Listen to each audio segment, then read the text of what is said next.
ने अपना पुत्र दो पुत्र गुरु भी दे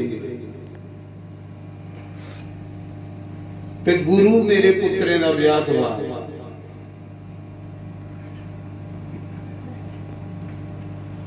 ते गुरु महाराज ने भी सोचा राजे ने जिसले पुत्र दिते ना गुरु भी ते राजा खुश होया। राजा आख लगा गुरु जी अज दे बाद च पुत्र थोड़े। विश्वामित्र ने सोचा और मेरे पर बोझ बनी जेड़ी चिंता पुत्रे दी राजेगी ही वो चिंता गुरु की बनी। गुरु ने सोचा क्यों मैं मिगी सौंपी ओड़े ना हूं इनका माता पिता भी नहीं है ते गुरु भी नहीं है। हूं इन्हें की अच्छी लाइन पर लाना अच्छा इन्हें कर लो मेरी जिम्मेदारी। अच्छा इनके लिए घर तुपना अच्छी इनके लिए स्त्री तुपनी गुरु की जिम्मेवारी बनी। ते देखो गुरु महाराज ने राजे दशरथ का रिश्तेदार कौन बनाया? राजा जनक। कुड़म कौन बनाया? राजा जनक। राजा जनक की सारी दुनिया दे विच महिमा। राजा जनक दे घर सत्संग दे 24 घंटे चलते। सत्संग होने उत्थे ना जिथे भगवान की कृपा हो, जिथे गुरु की कृपा हो।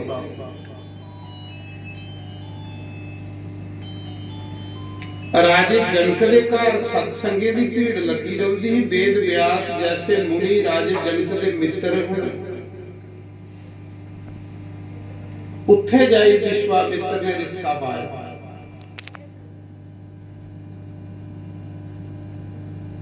विश्वामित्र ने सोचा कि जिस घर साधु संते का आना जाना, जिस घर सत्संग होंदे ने उत्थे की दी लड़की संस्कारी हो, की दी लड़की सस सहुरे की इज्जत करने वाली हो, की दी लड़की माता पिता की इज्जत करने वाली हो।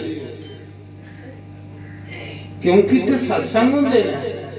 सत्संग कने जुड़े दा बंदा जिहड़ा है वो गलत नहीं करता। वो गलत करते डर, पाप करते डर,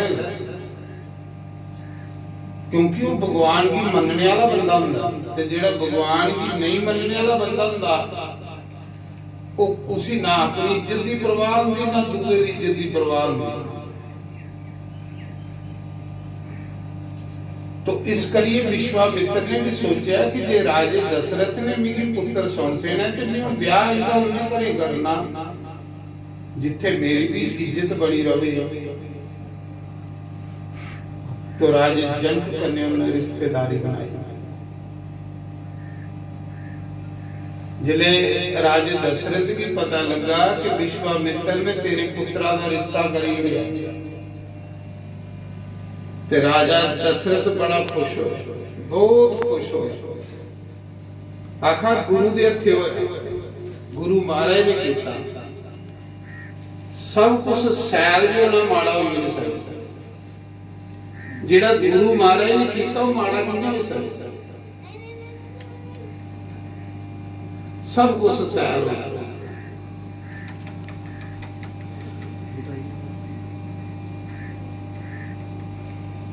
क्योंकि इन्नी सोच साड़ी नहीं है जिन्नी गुरु महाराज की। साड़ियां सोचा गुरु कने थोड़े मिल सकती। गुरु ते भगवान आ सकते नहीं है। गुरु ब्रह्मा, गुरु विष्णु, गुरु देवो महेश्वर।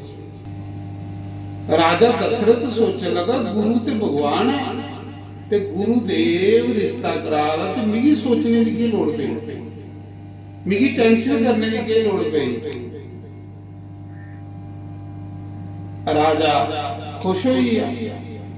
एक बारी भी उन्हें आख्या कि गुरु जी तुसे कुत्थे रिश्ता कीता, कैसा तुसे रिश्ता कीता, की लिया घर है, की ले कुड़ी है।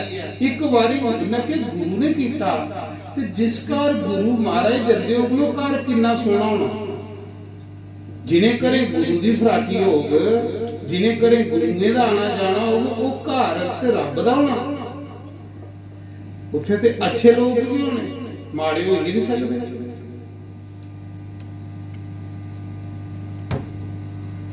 ਦਿਲ ਦੇ ਆ ਮੈਂ